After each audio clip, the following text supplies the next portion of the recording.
criando esse movimento completamente fora aquilo que a Bíblia ensina para a igreja, que é esse movimento de cristão fechado dentro de casa, o chamado desigrejados. Não preciso ir para a igreja, eu não preciso estar na igreja, eu sirvo a Deus dentro de casa à minha maneira. Isso nunca foi a maneira de Deus, nunca foi a maneira de Jesus. Isso é uma maneira egoísta de cuidar da sua própria vida e querer a bênção de Deus ao seu modo, onde Deus tem que ir lá na casa do cara abençoar ele, mas ele não tem compromisso nenhum. Isso não pode ser. Nós temos que ser comprometidos. E nós vemos isso aqui na primeira conversão. Jesus, ele veio, pregou para as pessoas, mas o ministério dele foi poucos anos, foram ali aproximadamente 3 anos de ministério, e depois ele é sacrificado na cruz, depois ressuscita e sobe aos céus, e deixa a missão para os discípulos, e manda que eles fiquem reunidos em oração, lá em Jerusalém, que ele ia revestir eles do Espírito Santo, para dali eles começarem, debaixo da unção do Espírito, a fazer a obra de anunciar o Evangelho para, não só para Israel, mas para outras nações. E ali viria o descimento do Espírito Santo, chamado Dia de Pentecostes. Dia de Pentecostes não é porque o Espírito Santo veio sobre a igreja. Pentecostes já era uma festa judaica que havia, e naquela festa todo o povo ia ali, dentro daquela forma religiosa dos judeus, ia servir a Deus. Vinha pessoas, judeus de muitas nações, judeus que nem pertenciam ali, não viviam ali, não moravam ali, já estavam morando em outras nações, até que nasceram em outras nações, mas de descendência judaica, e tinha como costume de adorar a Deus, e ia até Jerusalém nessa festa, e ali coincidiu o propósito de Deus, que o Espírito Santo desceu sobre os discípulos, estavam reunidos, orando naquele dia, e até com o propósito de alcançar pessoas de outras nações que estavam ali em Jerusalém, que nós vemos que no dia que o Espírito Santo veio pela primeira vez sobre os discípulos, eles foram batizados, e eles começaram a falar em outras línguas, e as línguas que eles começaram a falar não era a língua dos anjos, chamada língua dos anjos, mas eram línguas de outras nações, a ponto que as pessoas de outras nações que estavam ali, naquele dia, ouviram eles falando e não entenderam, disseram: como pode? Esses homens estão falando na nossa língua. Se fosse hoje, isso não causaria espanto, porque hoje tem escolas que ensinam outras línguas. Você mora aqui no Brasil, você fala português, mas se você quiser falar francês, se você quiser falar italiano, se você quiser falar russo, se você quiser falar inglês, você aprende. Tem escola, mas naquela época não tinha isso, não tinha essa coisa, não tinha essa, o mundo não interagia tanto, era muito, tinha os meios de comunicação que tem hoje. Então imagina só uma pessoa daquela época chegar ali e começa a falar e ver alguém falando a língua dele, ele fica pasmado, porque ele diz assim: como esse povo que nunca foram lá, não são de lá da minha terra, está falando minha língua. E de repente os discípulos, quando o Espírito Santo desce, eles começam a falar na língua daquele povo, e eles começam a entender. E o porquê isso? Porque o Espírito Santo, quando batiza aquele povo, quando o Espírito Santo vem sobre eles, lhe dá essa capacidade, porque eles estavam orando, e eles orando, eles estavam glorificando a Deus, e as pessoas da outra língua perceberam que na língua deles eles estavam adorando a Deus. Então aquilo ali era uma prova que Deus estava com aqueles homens, e que dali Pedro teria uma liberdade, como teve, de pregar para aquelas pessoas, e elas compreenderem que ali era uma ação de Deus, era um agir de Deus. E foi o que aconteceu, que Pedro fez uma grande pregação, um grande discurso, e naquela pregação ele alcançou naquele dia quase 3.000 pessoas. Olha que maravilha, quase 3.000 pessoas numa só pregação. Atos capítulo 2, eu vou aqui no resultado, que é a conversão. Nós vamos estudar a conversão e a união e o resultado dessa conversão, porque isso serve muito bem para a igreja, que hoje está se tornando dispersa. Muitos batem no peito que são convertidos, mas não estão servindo de nada para o Evangelho, porque se trancaram dentro de casa e estão dizendo: eu sirvo a Deus do meu jeito, de uma forma bem egoísta, de quem não tem amor mesmo a compartilhar o Evangelho com ninguém, porque dentro de casa ninguém compartilha nada com ninguém. Dentro de casa você faz comida e come dentro de dorme. Não é verdade? Então, versículo 37. E ouvindo eles isto, esse eles é as pessoas que estavam ouvindo Pedro pregando ali, compungiram-se em seu coração e perguntaram a Pedro e aos demais apóstolos: que faremos, homens irmãos? Então Pedro prega, fala das escrituras, fala, explica a descida do Espírito Santo, que eles não estavam entendendo, como eu já falei. E quando ele prega, ele fala de Jesus. E quando ele fala de Jesus, eles entendem que a salvação está em Cristo. Aí eles perguntam: então o que nós devemos fazer para que sejamos salvos? E a resposta é: e disse-lhe Pedro: arrependei-vos, e cada um de vós seja batizado em nome de Jesus Cristo, para perdão dos pecados, e recebereis o dom do Espírito Santo. Então veja bem, ele fala: olha, vocês se arrependem. Do que o homem deve se arrepender? Tem pessoas que têm um padrão de vida correto, e ele diz: não, eu sempre andei certo, eu não tenho do que me arrepender. Mas quando a pessoa chega ao Evangelho, ela tem que se arrepender da vida que ela levou. Por mais que ela procurou levar um padrão de vida certo, por mais que ela seja uma pessoa que tem uma boa reputação, que sempre cuidou da sua reputação, uma pessoa de caráter, ela deve se arrepender dos anos que ela andou sem a direção de Deus, sem crer em Jesus.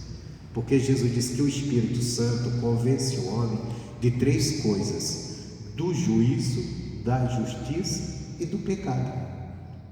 E quando ele foi explicar essas 3 coisas e chegou no pecado, ele explicou qual era o pecado que o homem deveria se arrepender. Ele disse: o pecado de não crer em mim. E por quê? Porque enquanto você não se volta para o Evangelho, você não crê em Jesus. Através de todos nós recebemos uma formação religiosa.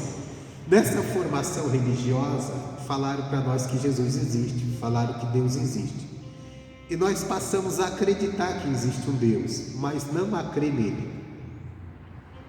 Nós só passamos a crer nele quando nós conhecemos a palavra. Por quê? Porque crer não é você ter uma ideia que alguém te passou, teus antepassados, que Deus existe. Mas é você crer com entendimento da palavra. Por quê? Porque quando Jesus fala que nós devemos crer nele, ele não está dizendo que nós devemos crer que um dia existiu Jesus, que um dia veio um homem aqui chamado Jesus. Ele está chamando para nós crermos naquilo que ele nos ensinou. E tudo que ele nos ensinou está nos evangelhos. Então, se eu vivi minha vida toda debaixo de religião, de uma religião, ouvindo falar que um dia andou um homem na terra chamado Jesus, e crendo que existiu esse homem, acreditando, mas sem conhecimento dos seus ensinamentos, eu não tenho como dizer que eu creio nele. Sem a palavra eu não creio. Porque o que Jesus pede para nós crer, que nós venhamos crer na palavra dele, no seu ensinamento e naquilo que ele fez por nós. naquilo fez por nós. Se você pegar a maioria das pessoas que processam a religião cristã sem a palavra, sem entendimento da palavra, se você perguntar por que Jesus morreu na cruz, ela vai dizer que foi porque Jesus desagradou, porque os judeus eram maus e quiseram crucificar Jesus, porque as pessoas eram ruins. Mas ela não entende que Jesus morreu na cruz por ela, pelos pecados dela, porque isso só vai nos fazer entender quando nós, pela palavra de Deus, entendemos o processo da queda do homem lá no paraíso, da humanidade toda condenada, separada de Deus, e a necessidade de um sacrifício feito pelo justo, que é o Jesus, para que nós retornássemos a Deus. Enquanto eu não compreender que eu estava condenado ao inferno, naturalmente, não tinha salvação para mim, separado de Deus, e só em Jesus que eu volto para Deus, eu não vou crer nele para salvação. Aí eu vou acreditar que eu mereço o céu porque eu sou uma pessoa boa, porque eu faço algumas coisas boas, e vou fazer algumas coisas e vou continuar perdido. Então, o primeiro pecado que nós devemos nos arrepender é essa vida sem Cristo. Todo ser humano que vem a Cristo tem que se arrepender disso, para haver uma verdadeira conversão. Tem gente que olha para alguém que está roubando, matando, se prostituindo, na prostituição, diz: essa pessoa precisa se converter, ela precisa se arrepender dessa vida. Mas e você? Não tem nada para se arrepender? Não, eu vivo uma pessoa certinha, eu sou uma pessoa certinha, eu tenho uma vida exemplar. Se você olhar na palavra de Deus, precisa. Todos precisam. Então, o chamado do Evangelho é um chamado a arrependimento. Arrependimento de uma vida sem Deus, de uma vida fora da palavra de Deus, para depois haver conversão. Então Pedro diz: arrependei-vos, arrependei-vos cada um de vós. Se arrependeu, agora vai a outro passo, ser batizado. Passa pelo batismo, porque o batismo é a identificação sua, a comprovação de fé sua com Jesus na morte e na ressurreição. Por isso que o batismo de criança não tem valor espiritual, é uma coisa só religiosa. Por que não tem? Porque para você ir para o batismo, primeiro você tem que ter consciência que você é pecador e se arrepender do seu pecado. Uma criança não tem consciência disso, ela não sabe nada. Ela nem pecado tem também, que ela não pecou. Para um bebê, que pecado ela tem? Então, é uma coisa sem valor. Isso pode até chatear uma pessoa que tem uma religião onde se batiza criança, mas é a realidade. É a realidade. É a realidade bíblica. O chamado para o batismo chama as pessoas com consciência de entender: sem Jesus eu sou um pecador, eu me arrependo da minha vida sem Ele, e a partir de hoje eu vou andar com Ele e vou me identificar com Ele na morte e na ressurreição dele, que é no batismo. Porque o batismo é o seguinte: quando você desce as águas, você é mergulhado nas águas, é como se você estivesse sendo sepultado com Jesus, como ele foi sepultado. E aí Jesus foi sepultado por quê? Bom, porque ele morreu. Logicamente, né? Mas por que ele morreu?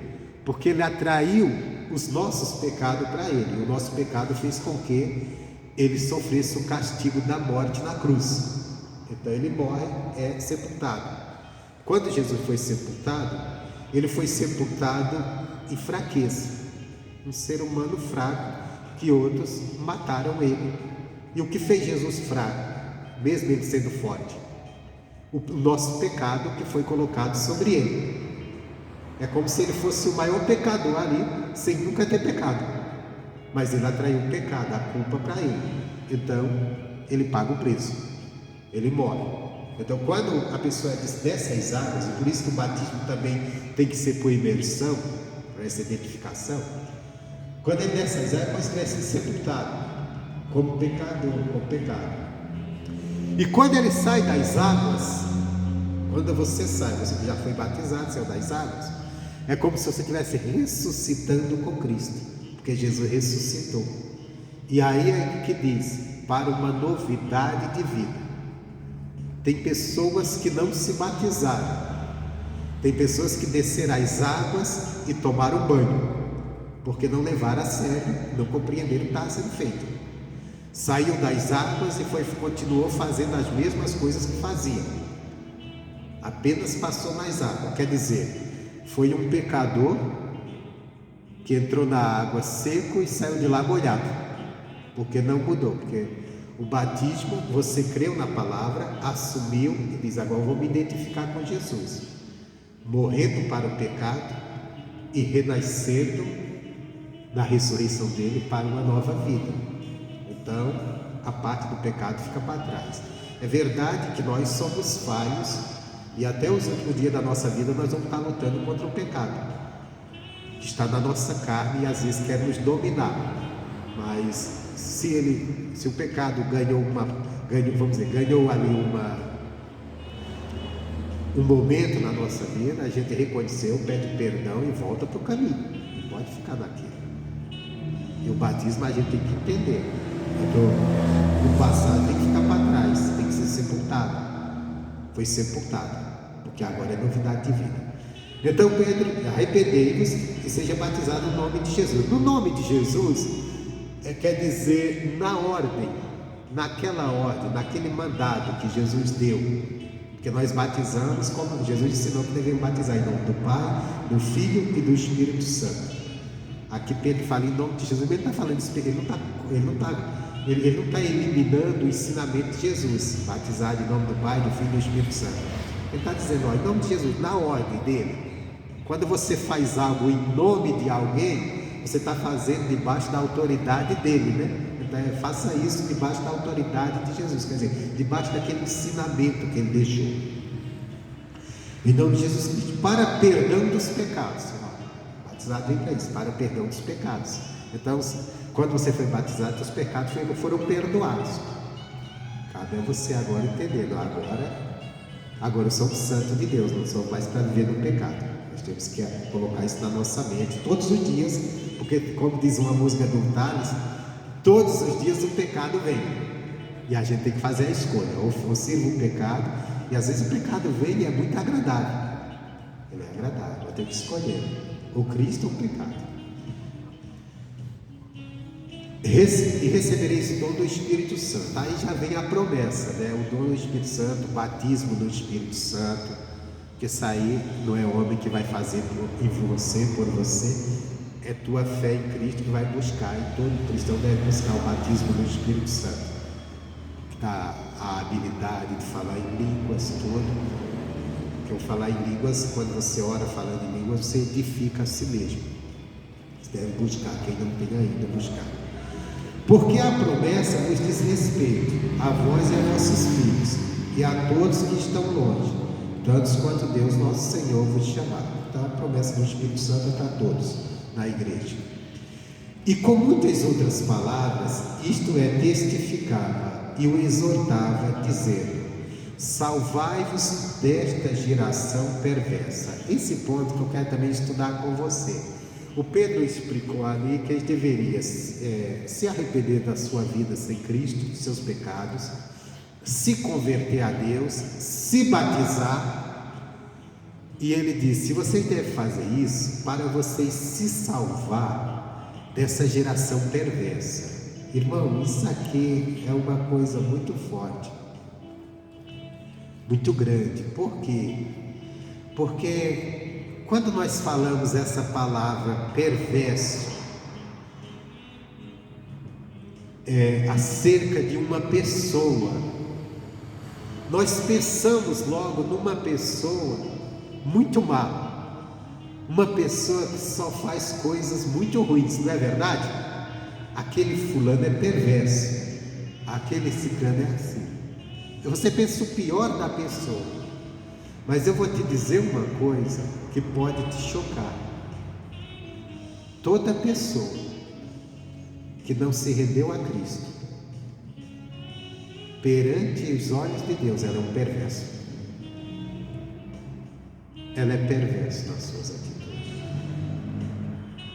Mesmo aquela pessoa que você olha e diz: nossa, essa pessoa é uma pessoa maravilhosa, essa pessoa é uma pessoa boa, mas o coração do homem, sem a purificação pela palavra de Deus, por isso que Jesus falou para os discípulos: vós já estáis limpos pela palavra que eu tenho pregado. Isso quer dizer, se a palavra que Jesus pregou para aqueles discípulos limpou eles, porque antes eles não eram limpos. Mas isso está em todo ser humano, eu, você. Se nós não deixarmos a palavra de Deus nos limpar, tirar as coisas que não são de Deus do nosso coração não vai ser limpo, e aos olhos de Deus será perverso. E por isso que nós temos que orar pelos nossos familiares não convertidos. Porque às vezes você olha para aquela pessoa, vamos dizer, eu não tenho mais, mas se eu tivesse meus pais, eu ia olhar para meu pai, para minha mãe e dizer: nossa, a melhor pessoa do mundo.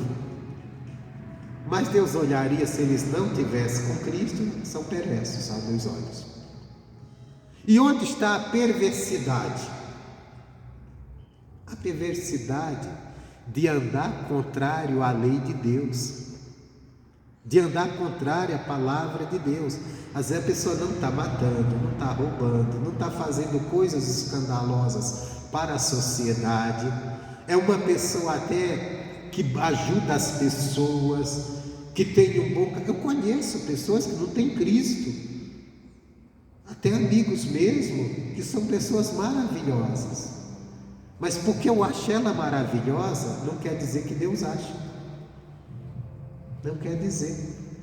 Para Deus pode ser perverso, mas também um cristão, até um pastor que está no altar, pode ser um perverso também diante de Deus, se não estiver obedecendo a palavra, se não estiver deixando que a palavra lhe limpe, lhe purifique. Porque o que é a perversidade para Deus? A perversidade para Deus é tudo aquilo que faz com que o homem haja fora da palavra dele e leve pessoas para fora da palavra dele. E as pessoas que não têm o entendimento do Evangelho, elas sempre procuram levar as outras para caminhos longe de Deus, para aquilo que Deus reprova. A Bíblia Sagrada, do começo ao fim, do Velho ao Novo Testamento, o Velho mais ainda, mas no Novo também não deixa isso de lado, condena a idolatria. Você que lê a Bíblia compreende, não é verdade? Você vai ler quanto condena. Mas vou falar de mim. Eu fui criado, os meus pais que me criaram, eles me levavam a adorar os ídolos, porque eles adoravam. Eles me levavam, então aquilo era perverso diante de Deus, porque estava levando para longe do caminho de Deus. Porque quando você tira uma pessoa e leva ela a adorar, a reverenciar um ídolo, você está tirando ela de adorar a Deus para adorar algo que foi criado por alguém. Quantas vezes nós não vemos nas devoções idólatras, as pessoas, você vê, tem um ídolo lá e as pessoas se ajoelhando perante aquele ídolo, adorando. Aquela pessoa deveria estar adorando a Deus, mas está adorando um ídolo que Deus abomina. Isso é bíblico.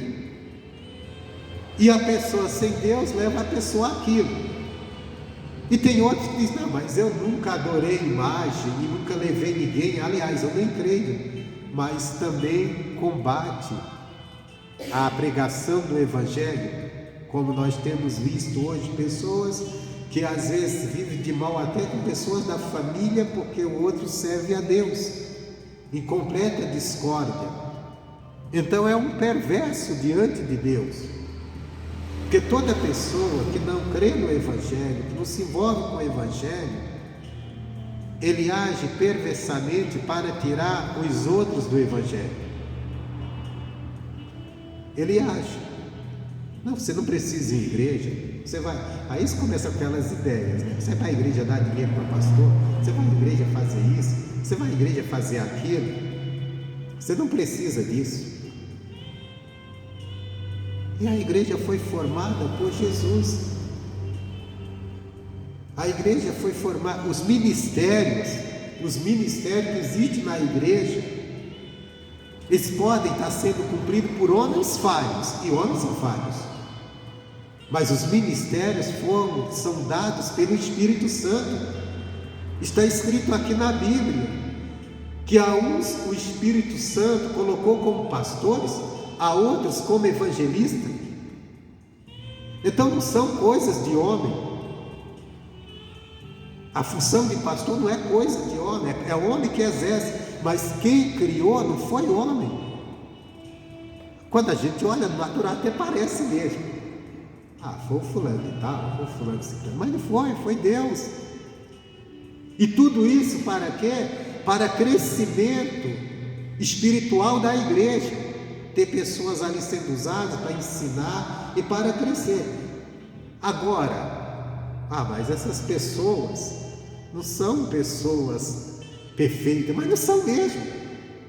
Você não vai pensar que tem homem perfeito, não tem, não existe. Só que o ministério foi Deus que criou na igreja. Mas alguém que sem a palavra, de uma forma perversa, despreza tudo isso, despreza a vontade de Deus e cria às vezes até uma adoração contrária de Deus. E hoje não estou falando só dos idólatras, mas hoje tem um grupo de crentes que estão sendo perversos aos olhos de Deus, que estão lutando contra a obra da igreja. Não vai na igreja não, você não precisa ir na igreja, você não precisa nada, você tem que ficar em casa mesmo, em casa você serve a Deus. Não, isso é perverso, porque isso não é a forma da igreja. Isso é a forma de alguém, da mente de alguém que, por ser muito orgulhoso, não quer se submeter a autoridade nenhuma. Como a igreja, ela vai ter autoridade pelo próprio Deus que Ele colocou, a pessoa não quer. Então eu vou viver minha vida de cristão independente, muito independente, e vou tirar, quantos eu puder tirar da igreja com essa ideia, eu digo, também sou de Deus, sei lá, Deus dentro da minha casa, não precisa ir à igreja, não precisa ouvir pastor, não precisa de nada. Perverso. Então ele se arrepende, sai da vida perversa. E olha que Pedro estava pregando aqui para muitas pessoas que era muito religiosa, que aquele povo estava ali por uma festa religiosa de adoração a Deus, que era a festa de Pentecostes, que eles iam lá naquelas festividades para adorar a Deus. E de repente o Espírito Santo vem, e esse discurso de Pedro não foi feito por Pedro simplesmente, foi pelo Pedro cheio do Espírito Santo. Eram palavras ali inspiradas pelo Espírito Santo. Começo de formação da igreja. Então, sejam batizados em nome de Jesus Cristo para perdão dos pecados e recebereis o dom do Espírito Santo, porque é a promessa do Espírito. Versículo 40. Com muitas outras palavras, isto testificava e exortava, dizendo: salvai-vos dessa geração perversa. Irmão, nós vivemos em meio a uma geração perversa, que só aprova coisas ruins. Nós temos aí uma geração aprovando tudo que é errado, de alguma forma até querendo criar até leis que proíbam o Evangelho de ser pregado contra o pecado, para proteger o pecado. Proteger o pecado. Nós temos tudo isso. É uma geração perversa. e nós temos que nos salvar dela. Por que nos salvar? Porque eles são tão convincentes com suas palavras que, se nós não estivermos atentos, nós vamos concordar com eles. Que quando o pecador ele vem defender o pecado como um estilo de vida, como algo bom, ele vem para te convencer. Vou pegar um exemplo aqui fora da bebida, bebedice. A bebida nós sabemos que causa um dano enorme na sociedade, não é verdade? Mas você já viu uma propaganda falando mal da bebida? Você já viu alguém falando? Não. Eles mostram um bocado de jovem alegre e feliz bebendo. Aí depois você vê o resultado que anda bebendo. Só precisa você ir ali na rodoviária, você vê um bocado de rapazes ali que estão, homens, estão com a vida toda destruída. Eles não mostram aquilo, né? Casamentos destruídos, famílias destruídas por causa de bebida, eles mostram que é bonito. Mas o pior, quem bebe, ainda tem uma frase que eu vi muito quando eu bebia. O cara dizia assim: eu também vou tomar uma cervejinha hoje, porque eu também sou filho de Deus. O cara enchia a cara. Eu preciso também sair, eu trabalhei, eu preciso também tomar uma, porque eu também sou filho de Deus. E enchia a cara, bêbado. Olha só, que ideia passa quando um pai, imagina um pai falando isso na frente de um filho, uma criança. Aí o filho aprende: pô, a coisa é boa. Aquilo é bom. Quando eu crescer, meu pai está deixando agora para eu sou quem? Quando eu crescer eu vou fazer, porque é bom. Outra frase, em relação à bebida, estou falando só a bebida, não vou falar em outras coisas da sociedade.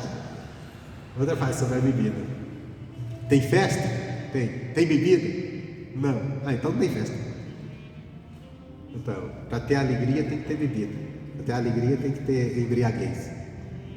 E aí depois a gente vê a destruição. Então são isso que a sociedade ensina. Eles ensinam.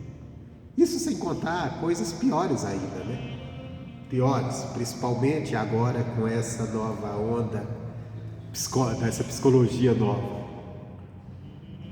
que é ensinando de tudo que é errado, apoiando tudo que é errado e condenando o que é certo, porque o que está de acordo com a palavra de Deus eles condenam.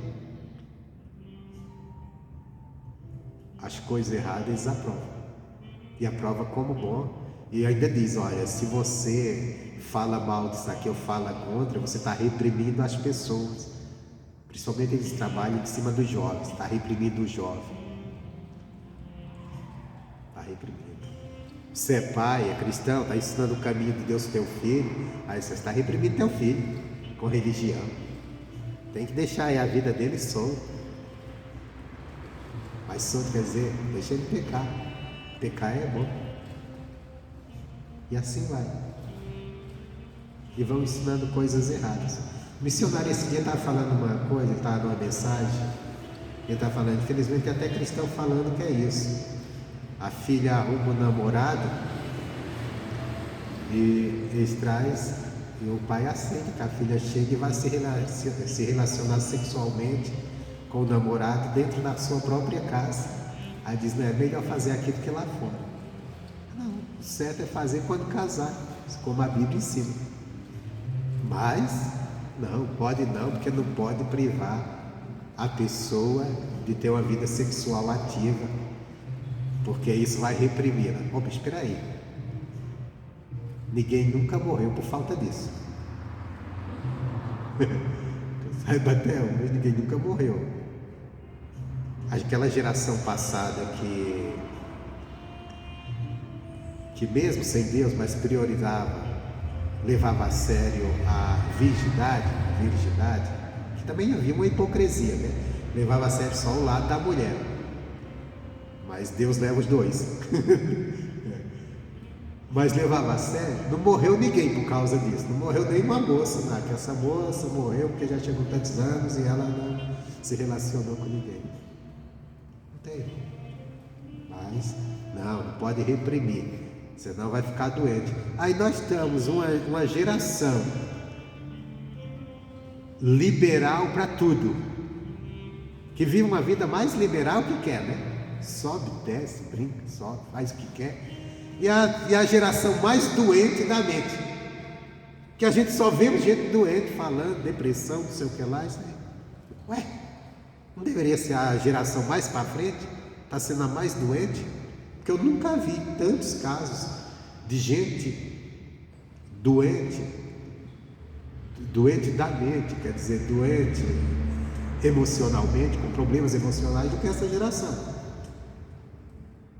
Sempre que a gente vai conversar, sempre encontra alguém, não, olha, tem problema emocional.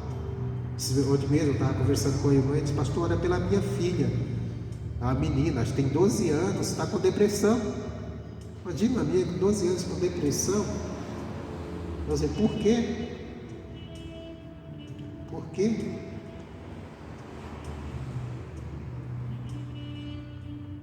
Não que a menina dele ela tem vida errada, né? A garotinha, ele precisa ter comportado. Mas eu estou dizendo que colocaram para essa geração que eles têm que viver liberal, fazendo as coisas erradas, porque não pode proibir eles de nada, porque senão eles vão ter problemas emocionais, vão ser, sei lá, inventaram o cara, está aí, tudo liberal, fazendo o que quer, aprontando para danar.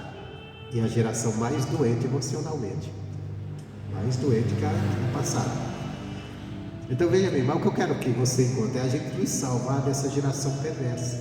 O mundo sem Deus, o mundo sem a palavra de Deus, o homem sem a palavra de Deus, ele se torna perverso, porque tudo que ele defende é contra a palavra de Deus. Algumas coisas até ele, pela consciência, ele faz sempre, mas a maioria das coisas é defendida fora da palavra de Deus. E é só você ver quando você vai falar do Evangelho para pessoas. Eu não estou falando de pessoas erradas, não. As pessoas que nós temos elas como certinhas. Mas quando você olha o que elas defendem, elas já vêm se guardando. Não, que é isso, pode não. Não é bem assim não. Eu sou uma pessoa boa. Você vai se prender muito disso. Sou uma pessoa boa, não faço mal a ninguém. Mas se está contrário à palavra de Deus, é um perverso aos olhos de Deus. E nós devemos nos guardar. Não é você, presta atenção, não é você se isolar das pessoas. Pelo contrário, você tem mais que chegar próximo. É você não adotar o que elas defendem, não apoiar elas nos seus erros, nas suas falhas, nos seus pensamentos errados. Os pensadores dessa sociedade, a maioria que formadores de opiniões, são tudo gente errada. São tudo gente com vasto conhecimento, principalmente nas universidades eles estão. Porque lá está aquele grupo de pessoas que se acham muito sábio para crer no Evangelho. E a maioria até que vem com aquela ideia que Deus não existe. Eu lembro de uma irmã na cidade de São Lourenço, ela me falou: pastor, eu criei meu filho no Evangelho, mas ele foi fazer faculdade, se envolveu lá dando ouvidos a uns professores tudo com ideia que Deus não existe, e hoje ele fica aí andando para cima e para baixo dizendo que é ateu, que é isso, que é aquilo, que o negócio é filosofia, é isso e é aquilo. A gente tem que tomar cuidado nesse povo, não é neles, eles têm coisa, lógico que eles são necessários para ensinar, mas ensinar estilo de vida, coisas que vêm contra a palavra de Deus, esse povo não tem nada para ensinar. São cheios de ideias terríveis. Eu estou dizendo que você não deve estudar, deve ir à faculdade. O seu filho tem que ir, tem que estudar. Mas você tem que formar, você tem que ter seu caráter com Cristo, não deixar que essas pessoas te contaminem. Porque elas estão contaminadas pelo quê? Pelo espírito da soberba. De que são muito sábios e que Deus é coisa de ignorante. É o que eles passam. Continuando aqui, e muitas outras palavras, salvai-vos desta geração perversa, de sorte que foram batizados os que de bom grado receberam a sua palavra, e naquele dia agregaram quase 3.000 almas, quase 3.000 pessoas se converteram, foram batizadas naquele dia. Poderia ser mais, tinha mais gente. Poderia ser mais, mas foram aqueles que receberam a palavra de bom grado, porque também tem isso, né? Às vezes a pessoa recebe e não é de bom grado. Foi as que receberam de bom grado. Aí diz assim, bom, aqui nós vemos, foram as primeiras convenções, na primeira pregação da igreja, sem a presença física de Jesus, agora começando pelos discípulos. Eu vou entrar aqui um pouco agora no procedimento daquela igreja, como eles se conduziram, porque é isso que estamos perdendo. Nós estamos perdendo esses dias. Nós temos perdido muita gente que veio na igreja, recebeu a Cristo, passou pelo batismo, mas que nesses dias virou a cabeça e acha que estar na igreja é uma bobagem, que participar de culto é uma bobagem, que não precisa disso, que eu sirvo a Deus dentro de casa. Mas será que isso é o posicionamento de um povo de Deus? Será que é isso que Deus espera do seu povo? Cada um na sua casa, cada um cuidando da sua própria vida, cada um vivendo por conta própria, cada um, ninguém não se envolvendo com nada, não tendo compromisso com nada. Porque é o que nós estamos vivendo hoje, né? Infelizmente, da parte de muitos que se dizem cristãos, e eu não duvido que eles sejam cristãos, mas que estão pegando um caminho muito longe do caminho do ensinamento de Deus para a igreja. Deus para a igreja. Eu estou aqui para condenar as pessoas pelos seus posicionamentos, mas sim para mostrar o que a palavra de Deus nos mostra, o que é a igreja. Esse negócio de igreja, cada um na sua casa, isso não existe, isso é um engano. Isso, na verdade, o diabo está levantando pessoas, internet, com essas ideias para criar, para desarticular a igreja e fazer da igreja uma coisa fraca sem a presença de Deus, porque Deus não está dividido. A Bíblia diz que a bênção é sobre o seu povo, e o povo de Deus é a igreja. E o que é a igreja? A palavra igreja quer dizer o quê? Congregação. Congregação. Congregação significa união, reunião de um povo, não cada um para o lado. Então, o versículo 42 mostra aqui o posicionamento, como essa igreja ela se conduz, a condição da igreja depois da conversão. Primeiro vimos conversão, agora vamos ver a condução. Versículo 42: e perseverava na doutrina dos apóstolos, na comunhão, no partir do pão e nas orações. Essa igreja se reunia, essa igreja congregava, essa igreja não saía da doutrina dos apóstolos. Qual que era a doutrina dos apóstolos? A mesma que eles receberam de Jesus. Porque se você vê, quando Jesus, antes de subir os céus, Jesus deu um mandamento para os discípulos e ele lhe falou algo. Deixa marcado aí que eu vou voltar correndo, mas lá no finalzinho de Mateus, acho que é Mateus, deixa eu pegar aqui, se eu não estou enganado, é o finalzinho de Mateus.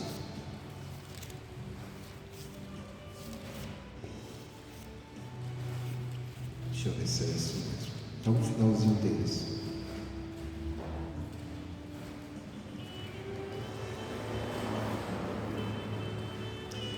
Mateus capítulo 28.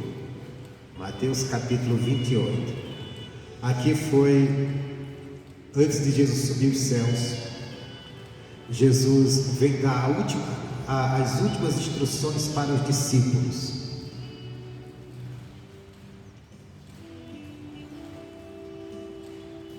Mateus capítulo 28, versículo 18 ao 20, diz assim: e chegando-se Jesus, falou-lhes, dizendo: É-me dado todo o poder no céu e na terra.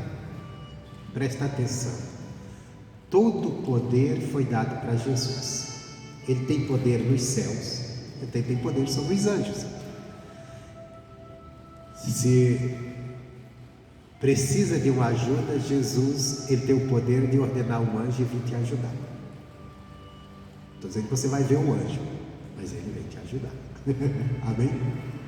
Se ele quiser mostrar, ele mostra. Ele tem poder também sobre a terra. Às vezes parece que Deus perdeu o controle. A gente olha para o mundo, parece que Deus perdeu o controle desse mundo. Não, ele tem poder sobre a terra. Ele só está deixando, ele deu para o homem um livre-arbítrio. Por isso que nós vemos o homem fazendo o que bem entende.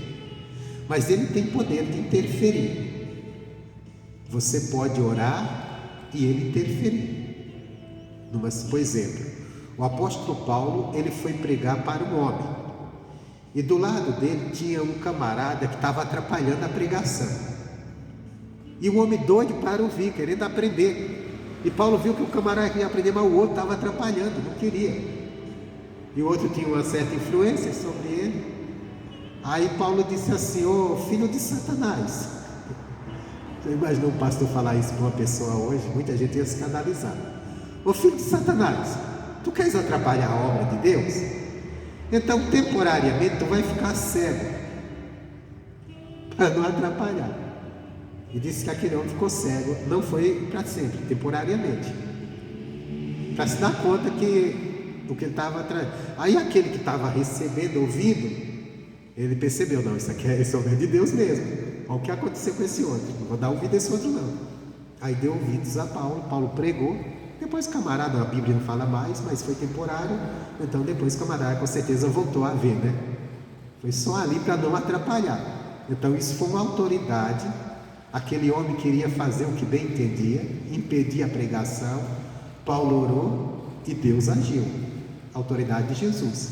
Paulo, como ele mesmo, ele não poderia cegar um homem, a não ser que ele fosse lá e arrancasse os olhos do cara. Mas isso não é permitido, nem o cristão fazer. Mas foi o poder de Deus que fez ali. Tem um casal também, e essa é mais séria, que tentou mentir para Pedro. Aí foi em relação à oferta. A igreja naquela época, ela se reuniu e alguns que tinham riqueza resolveram vender bens e doar todo para a igreja. E eles separaram, distribuíam entre eles, porque a igreja naquela época não era como hoje, que nós arrecadamos para pôr programa de televisão e espalhar para ganhar o mundo. A igreja não tinha essa coisa, não tinha nem templo deles mesmos. Então, ele estava ali uma comunidade. Por quê? Aqueles primeiros cristãos, eles se converteram, e quando eles se convertiam, o evangelho começou ali em Jerusalém, as próprias autoridades tomavam os bens deles, e eles perdiam sua condição de cidadão judeu. Então eles perdiam mesmo, poderiam ser presos e ainda perder seus bens. Ao que eles pensaram, aqueles que tinham riquezas, ao invés de a gente perder nossos bens, alguém tomar, porque nós somos cristãos, as autoridades, vamos fazer o seguinte: vamos vender e vamos distribuir aqui entre todos, vamos ficar todos em uma só comunidade, porque ficaria mais difícil de perseguir ali uma comunidade unida. Então eles fizeram isso, e aqueles que fizeram, os discípulos não mandaram fazer isso não era um mandamento, foram alguns que tiveram essas decisões. Aquilo com certeza eles atraíram o quê? A atenção das pessoas, dos outros cristãos, que se agradaram. Poxa, o irmão como é bondoso, vendeu a propriedade e distribuiu aqui para todo mundo participar. E teve um camarada, um casal lá, que tinha propriedade também, e que achou, disse: poxa, quem faz isso é bem visto na igreja, eu quero ser bem visto. Aquela coisa, irmão, a pior coisa do cristão é quando ele faz as coisas não para Deus, ele faz para aparecer, para ganhar aplausos de alguém. E tem gente que é assim, tem gente que procura ser agradável, tudo que ele faz é para mostrar que ele fez, para as pessoas verem que ele, não, fulano, o irmão é uma pessoa, é uma bênção. Nunca faça nada, faça algo pela palavra. Se você vai dar uma grande oferta para a igreja, faça pela palavra, não para mostrar que você é um bom ofertante. O seu dízimo, a mesma coisa, faça porque Deus ensina. Esses não, eles quiseram aparecer. E quem quer aparecer, ele está sempre com o coração preso ao material.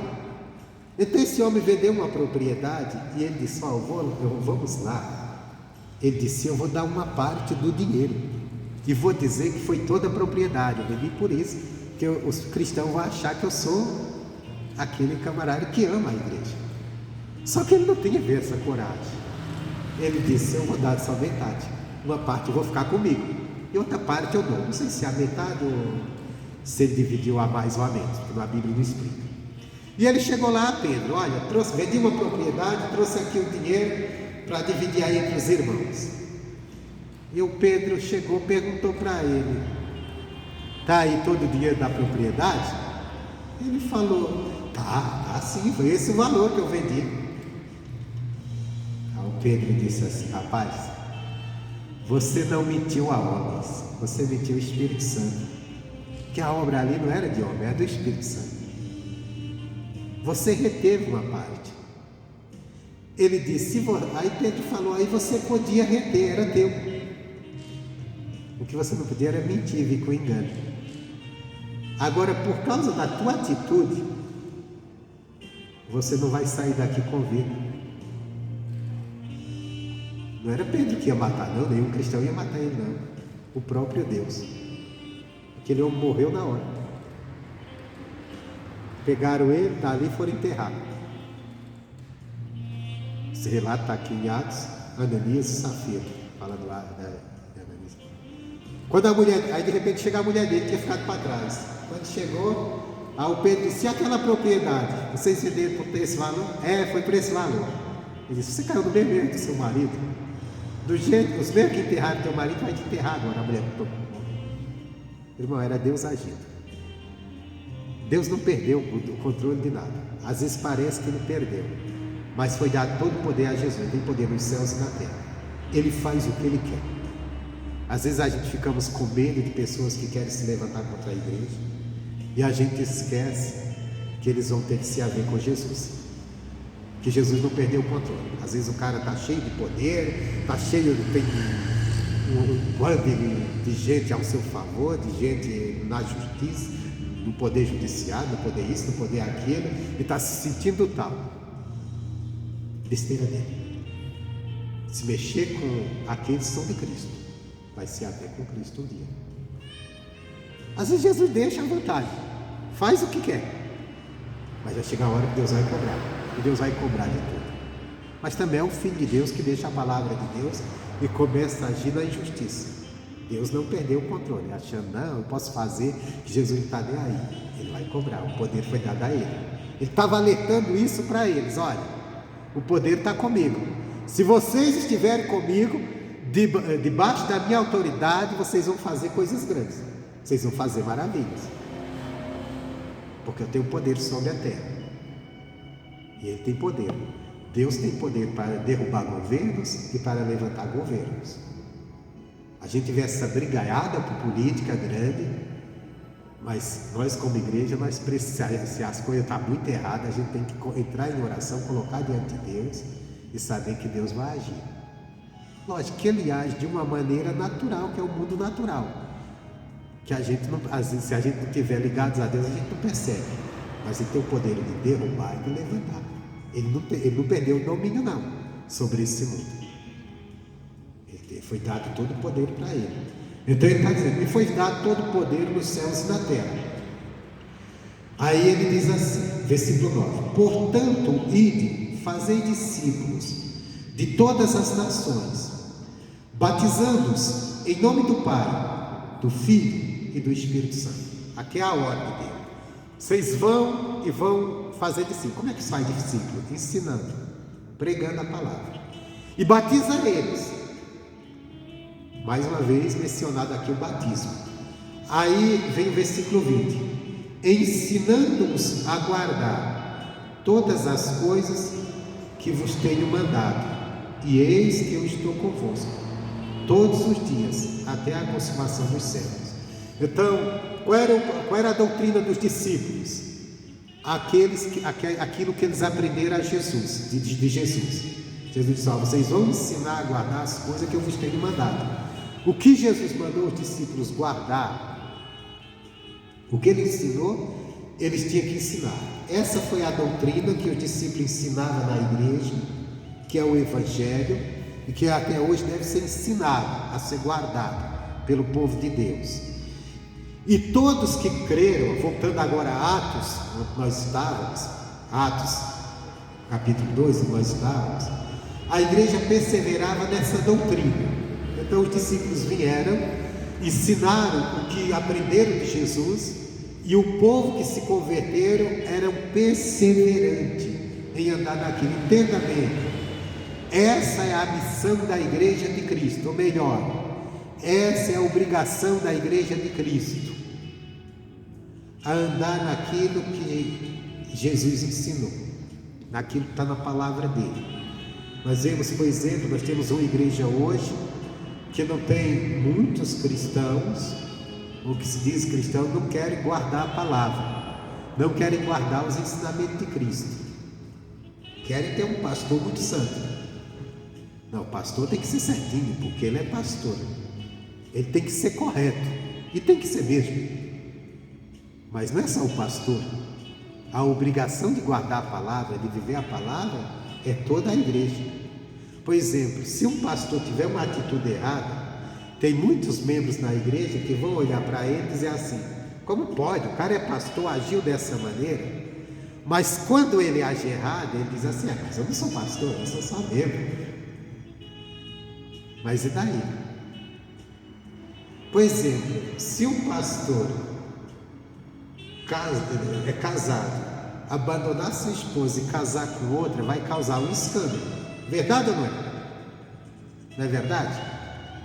Você ficaria na igreja do cara desse? Fala sério. Você não ia ficar. Mas às vezes um outro cristão deixa a mulher e casa de novo, e os cristãos ainda vão lá e dizem assim: parabéns, seja feliz. Está parabenizando por uma coisa que é pecado para o pastor, mas é pecado também para o membro. Porque não existe um pecado para o pastor e liberado para o membro. Não tem, irmãos. Não é verdade? Tem muitos membros, se ele vê o pastor dele passeando aí na rua com um bermudão, ele vai se escandalizar: não vou naquela igreja não. Olha o pastor como se veste. Mas ele veste e sai andando na rua. Então é pecado para o pastor, não é pecado para ele? Irmão, não tem isso. Todos nós estamos no mesmo barco. Porque ninguém foi chamado um para ser o tal e outro, sei lá, o outro. Todos nós somos chamados para uma mesma coisa: sermos santos, irrepreensíveis, filhos de Deus. Todos, membro, pastor, obreiro, todo mundo. Todo mundo. Todo mundo. Se você visse a esposa do pastor, se encontrasse ela aí na rua, com um shortinho aqui em cima, com um decote grande, será que isso não te escandalizava? Você dizer: nossa, a esposa do pastor, olha só. Mas às vezes a mesma crente que se escandalizava com isso, põe um shortinho lá em cima e sai toda sensual na rua. E aí? Não é verdade? Ah, porque é diferente, eu sou membro. Então você não é filho, não é filho. Um mandamento para um é para outro. Lógico que o pastor tem aquela questão, como Paulo falou para Timóteo: ser um exemplo para os fiéis. Ele tem que ser um exemplo, porque ele está pregando e pode escandalizar. A esposa do pastor tem que ser exemplo também, porque as pessoas... Mas não é só ele, é todos. Porque Deus não fala o meu pastor Ele fala: o meu povo. Ele fala: o meu povo. Se ele te recebeu como filho, ele vai querer que você seja exemplo também. Então a igreja perseverava na doutrina e na comunhão, no partir do pão e nas orações. Hoje a coisa mais difícil que tem é formar um grupo de oração na igreja. A coisa mais difícil que tem. Olha, por onde eu passei, eu consegui, numa igreja em Fortaleza, eu tinha um grupo de oração, os obreiros de Galo, que a gente se reunia toda quinta-feira para orar. Igreja Cidade dos Funcionários. Havia uns irmãos de fé. Outra igreja que tinha uns irmãos também, bom de oração, se reunia. Toda quinta-feira a gente reunia, era poucos, mas tinha São Lourenço. Tinha uns irmãos lá, uns obreiros, não todos, que era firme na oração. Eu fazia na quinta-feira, e lá era tão firme, que tinha uma turma tão firme da intercessão, duas irmãs, que na terça-feira eles se reuniam por conta. Alguns obreiros e as irmãs faziam oração. Tinha. Teve outras igrejas que eu passei, por exemplo, passei na igreja do Matozinho, não consegui. JK também não. Tinha. Tinha, JK. Consegui. Leopoldina não. Oi? Começou, né? Começou. Aqui eu comecei com os obreiros, nem eles aguentaram. Vieram uns dias, daqui a pouco eu nunca mais. Parecia vir um dia, outro não, outro não. É sério. E olha, isso aqui não é para obreiro, isso aqui não é para pastor. Isso aqui é a igreja. Oração, está reunido em oração. Ah, pastor, mas eu oro em casa. E não, se você não orar em casa, Deus me livre. Se nós, pelo menos em casa, não orar. Mas eu estou falando aqui o povo, ele se reunia. Isso aqui está mostrando o que é a igreja, o que deveria ser a igreja sempre. Tinha que ter. Nós tínhamos que ter os dias de culto e ter um dia que seria de oração, quando a gente nos reuníssemos para orar. Nos reuníssemos só para orar mesmo, não era para ali, não ia pregar, não ia fazer nada. Vamos nos reunir, pelo menos, vamos, pouco, mas é pouco, mas pelo menos meia hora de oração, vamos orar. Vamos pegar quinta-feira, 7 da noite, vamos orar. Ou de manhã, sei lá. Tem igreja que sempre tem. Em São Lourenço era uma equipe mesmo, eles mesmos faziam a turma, as senhoras da intercessão, eram as irmãs que se reuniam. Elas se reuniam na terça, mas mesmo assim eu ainda coloquei na quinta e eles iam, aí os obreiros e os membros. Tinha até um irmão que estava começando, hoje ele é obreiro lá, ouvi dizer. Ele está começando a participar de toda a reunião de oração e tinha um obreiro que não ia. Então você vê, continuando aqui. Aí aqui tinha aquela coisa que eles falavam, e todos queriam estar juntos e tinha tudo em comum. Vendia suas propriedades e bens e repartia com todos, segundo a necessidade de cada um. Isso aqui foi o início da igreja. Tem um porém que eles fizeram, depois nós vemos a igreja quando ela se expande, Paulo prega na Ásia, já não tem mais essa coisa de vendendo suas propriedades. Isso aqui foi o início mesmo, que foi aquela questão que a pessoa se convertia e podia perder tudo. Primeiro ele já perdia a sua condição de cidadão judeu. Então eles, como eles estavam formando ali, eles resolveram ficar entre uma comunidade fechada. Então, mas voltando aqui, e louvando a Deus e caindo na graça de todo o povo, e todos os dias acrescentava o Senhor à igreja aqueles que se havia de salvar. Presta atenção. A união da igreja fazia com que Deus acrescentasse povo à igreja todo dia. E não vinha qualquer um, não. Diz que Deus acrescentava aqueles que havia de se salvar.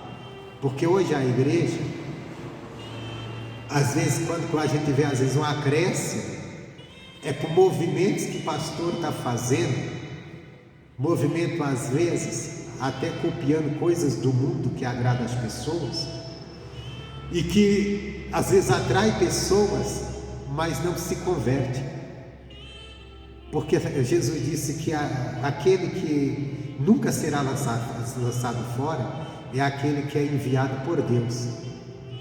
Isso aqui é acrescentado por Deus. E por que Deus acrescentava? Porque havia um povo unido buscando a Deus. Essa igreja que não ora, que não tem prazer em oração, se reunir em oração, Deus não tem como acrescentar. Porque primeiro, Deus vai trazer um pecador na igreja para pegar que exemplo? Que exemplo? Isso é uma coisa que cada um de nós temos que perguntar a nós. Que tipo de exemplo de cristão eu sou dentro da minha igreja, da minha congregação? Que uma pessoa que está chegando possa se espelhar em mim. Que tipo pode? É como eu estava falando ontem aqui com o Nilson, com o Geraldo. A gente estava falando aqui a palavra de Jesus disse orar e para que Deus envie ceifeiros. Eu estava falando para ele, olha, eu tenho que orar para Deus enviar obreiros, ceifeiros para trabalhar na obra. E eu falei para eles, vocês têm também, porque vocês estão lavando a igreja aqui sozinhos, se tivesse outros ajudando vocês era mais fácil. Mas aí, cada um de nós, eu como pastor tenho que perguntar, que tipo de pastor eu estou sendo de exemplo para aquele que vai chegar? O obreiro que for fazer essa oração tem que olhar, que tipo de obreiro eu sou, que exemplo de obreiro eu estou para o outro que vai começar como obreiro, que ele vai aprender comigo. Pessoa dedicada à oração, uma pessoa dedicada à obra, uma pessoa dedicada à palavra, ele vai aprender o relaxado para ser um também obreiro por 100%. Cada um de nós, entendeu? Estou dizendo que os obreiros são relaxados, estou dizendo que cada um de nós temos que fazer essa, porque Deus acrescentava. Porque Deus acrescentava aqui o número de pessoas, porque Deus via a dedicação de todos. Deus via uma igreja que quando Ele colocasse alguém ali dentro, aquela igreja seria um exemplo para aquele a ser seguido. Mas irmão, essa igreja hoje, cada um na sua casa, Deus vai acrescentar o quê? Não é verdade? Que exemplo? Aí o que você vê? Pastores criando estratégia, às vezes até copiando estratégia do mundo para atrair, porque Deus não está mandando, então o pastor tem que fazer acontecer. E quando o pastor faz acontecer, vem alguém pelo tempo, mas não se firma em Deus. Não se firma em Deus, se firma no movimento. Tirou o movimento, vai embora todo mundo. Então não tinha ninguém ali firmado em Deus. Porque se a pessoa que está na minha igreja, vamos dizer que eu crio um movimento, alguma coisa que agrada, alegra, aí quando eu tirei o povo vai embora, aquele povo não está afirmado em Deus. Também com certeza foi povo que Deus não trouxe, foi povo que eu consegui com habilidade, com alguma coisa que eu criei, que alguém passou e disse, aquilo é alegre, aquilo é festivo, aquilo é bom, e ficou pelo um tempo. É igual essas pessoas que têm canais no YouTube e eles fazem um conteúdo e eles alcançam um bocado de gente. Aí o cara começa a assistir aquilo, nossa, que interessante, que legal isso aqui. Aí depois, dá um tempo, você diz assim, já assisti isso aí, já sei o que esse cara faz, nem quero assistir mais. Vai embora, porque ele ficou ali só pelo atrativo. Aí o cara tem que novamente criar outra coisa nova, atrativa para manter. E quando nós estivermos todo dia querendo criar coisas novas na igreja para manter as pessoas na igreja, isso significa que nós não temos pessoas convertidas. Porque convertido veio trazido por Deus na palavra de Deus. Na palavra de Deus. Campanha dentro da igreja, ela atrai pessoas para a igreja. Se o pastor tiver uma boa divulgação, mas não converte ninguém. E o cara que vem na igreja por campanha, ele vem na campanha, terminou, ele vai embora, porque ele não é convertido, porque Deus não trouxe ele. Foi a tua estratégia que você criou que trouxe. E estratégia de homem não dá certo. Chega mais cedo ou mais tarde, vai acabar. E o cara tem que inventar. E nós vemos às vezes as pessoas criando tanta coisa, e tanta coisa, como nós já temos visto. Eu já vi, a gente já viu decoração de festa junina dentro da igreja evangélica, touro mecânico dentro da igreja evangélica, arraial de Jesus, tudo estratégia de homem para atrair. O povo gosta disso, eu vou colocar para atrair, mas não converte ninguém, vai embora todo mundo. Como que é festa? Qual que é a festa lá do Caribe que eles colocam? Tropical dentro da igreja. Alguém já viu isso? Geralmente em grupos de jovens gostam de fazer isso. Festa tropical. O cara está dentro da igreja para uma festa tropical. Acho que é uma festa lá do Caribe, se eu não me engano. Posso estar enganado, minha ignorância pode estar me enganando e traído. Isso não converte ninguém. Isso às vezes atrai, mas não converte. Essa igreja, cada dia o Senhor acrescentava aqueles que haviam de se converter, de se salvar. E era porque, não era porque os discípulos eram os caras, que se tem até homens indoutos, lógico que eles andaram com Jesus, mas era porque não eram só os discípulos, era uma igreja unida. Você imagina, se alguém chega pela primeira vez aqui nessa igreja e está todos os membros aqui hoje, está bonito, cantando louvor, a pessoa diz assim, puxa, estava tão bonito na igreja, ela vai se sentir até bem de voltar. Ela chega a ver a igreja vazia, às vezes ela nem sente vontade mais, a não ser que Deus com a palavra convença ela e ela volte, não é verdade? Então a igreja precisa, meu irmão, não existe uma pessoa que não é importante dentro da igreja. Todos os membros da igreja são importantes, mas importante quando estão unidos, quando estão comprometidos. Quando não estão, não serve para nada. Não serve para nada. Porque a pessoa diz, uma vez o Nilson chegou aqui, e ele disse assim, tem uma pessoa que vai se aposentar, precisa de uma carta, que é membro da igreja. Eu nunca vi dizer que precisasse de carta da igreja para se aposentar. Aí ele falou assim, ela é membro da igreja. Eu falei assim, mas eu nunca vi essa pessoa aqui na igreja. Não, no passado não é. O camarada está lá dentro de casa há 2, 3 anos, 3 anos aqui, ele nunca veio na igreja, ou veio 1 ou 2, ele pode se declarar um membro? Ele não é, ele é uma pessoa que veio na igreja, talvez assista um missionário, mas não é um membro. O membro está comprometido, o membro está junto. Amém, Jesus? Na obra que está sendo feita, não quem está longe, quem se separou, quem foi embora, quem não quer nada, porque a igreja funcionou e tinha esse agir de Deus, porque havia membros unidos em oração, havia os apóstolos, havia aqueles que estavam se preparando, mas havia todo o povo, porque irmão, nós temos que entender que a igreja é um corpo. Um corpo não funciona sem os seus membros direito. Tem que os membros estar juntos. Se cortarem tua perna, que é o membro do teu corpo não vai andar direito. Não é verdade? Porque o teu corpo precisa da perna. A perna é corpo? Não, mas é membro do corpo. E ela tem que estar junto para servir. Se cortar o meu braço e jogar fora, eu vou sentir falta dele para segurar, para me apoiar. E ele pode estar ali do lado, mas ele é meu braço que não serve mais, porque está cortado, está jogado de lado. Ele só serve como braço quando ele está ligado ao corpo, junto.